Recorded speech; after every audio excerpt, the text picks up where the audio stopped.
terrassa autèntica al mig de la plaça Sant Jaume. Evidentment, l'única plaça segurament de Barcelona que no hi ha terrasses.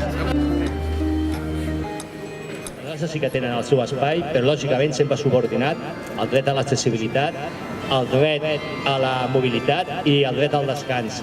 I sobretot, principalment, aquelles persones i col·lectius que tenen disfuncions funcionals, però també per tots els veïns i veïnes que tenim el dret al descans.